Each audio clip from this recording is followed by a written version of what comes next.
ಸ್ನೇಹಿತರೆ, ಇವತ್ತು ತುಂಬ ಒಂಥರ ಬೇಜಾರಾಗ್ತಾ ಇದೆ ನನಗೆ. ಯಾಕಪ್ಪ ಅಂತಂದರೆ, ಇವತ್ತು ನಮ್ಮ ಯಾದಗಿರಿಯಲ್ಲಿ ಸರಿಗಮಪದು ಲಾಸ್ಟ್ ಗ್ರ್ಯಾಂಡ್ ಫಿನಾಲ್ ಆಯಿತು.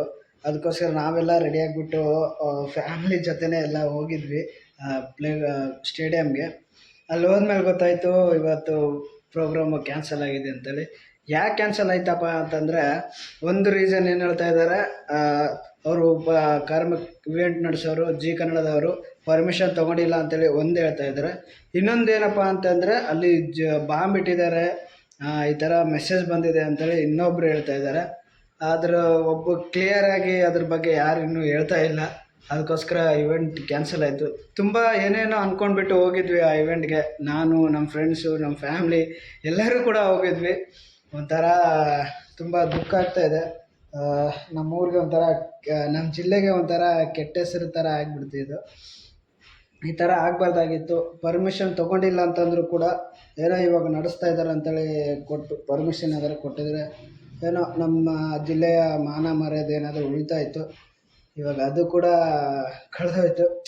ಒಂಥರ ತುಂಬ ಬೇಜಾರಾಗ್ತಾಯಿದೆ.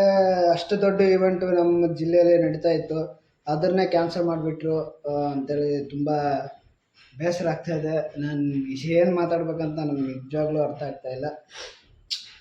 ಏನೇನೋ ಅಂದ್ಕೊಂಡ್ಬಿಟ್ಟು ಹೋಗಿದ್ದೆ ನಾನು, ಎಲ್ಲ ವೇಸ್ಟ್ ಆಯಿತು. ಅದು ಸರಿ ಪ್ರಶ್ನೆ, ನನಗೆ ಜಾಸ್ತಿ ಮಾತಾಡೋಕ್ಕಾಗ್ತಾಯಿಲ್ಲ. ಯಾಕಂದರೆ ತುಂಬ ಬೇಜಾರಾಗಿಬಿಟ್ಟಿದೆ. ನಾನು ತುಂಬ ಕಷ್ಟಪಟ್ಟು ಹೋಗ್ಬಿಟ್ಟಿದ್ದೆ ಅಷ್ಟು ಟ್ರಾಫಿಕಲ್ಲಿ. ಎಷ್ಟು ಟ್ರಾಫಿಕ್ ಇತ್ತು ಅಂದರೆ ನೀವು ನಂಬೋಕ್ಕಾಗಲ್ಲ, ಅಷ್ಟು ಟ್ರಾಫಿಕಲ್ಲಿ ಹೊಡ್ಕೊಂಡು ಹೋಗಿದ್ದೆ ಗಾಡಿನ. ಅಂದರೂ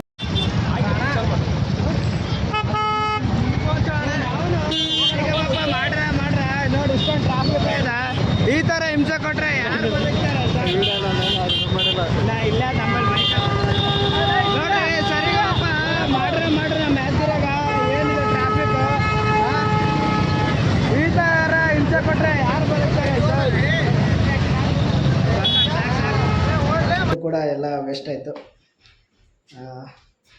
ಮತ್ತು ಮುಂದಿನ ವಿಡಿಯೋದಲ್ಲಿ ಸಿಗ್ತೀನಿ. ಇವಾಗ ನನಗೆ ಮಾತಾಡೋಕ್ಕಾಗ್ತಾ ಇಲ್ಲ, ಅದಕ್ಕೋಸ್ಕರ ಬೇಜಾರಾಗಿದೆ. ಮತ್ತು ನೆಕ್ಸ್ಟ್ ವಿಡಿಯೋದಲ್ಲೇ ಸಿಗುವ. ಅಲ್ಲಿವರೆಗೂ ವಿಡಿಯೋ ನೋಡ್ತಾ ಇರಿ. ಇನ್ನೂ ನಮ್ಮ ಚಾನಲ್ಗೆ ಯಾರ್ಯಾರು ಸಬ್ಸ್ಕ್ರೈಬ್ ಮಾಡ್ಕೊಂಡಿಲ್ಲ ಪ್ಲೀಸ್ ಸಬ್ಸ್ಕ್ರೈಬ್ ಮಾಡ್ಕೊಳ್ಳಿ. ಮತ್ತು ಮುಂದಿನ ವಿಡಿಯೋದಲ್ಲೇ ಸಿಗುವ. ಓಕೆ ಫ್ರೆಂಡ್ಸ್, ಬಾಯ್.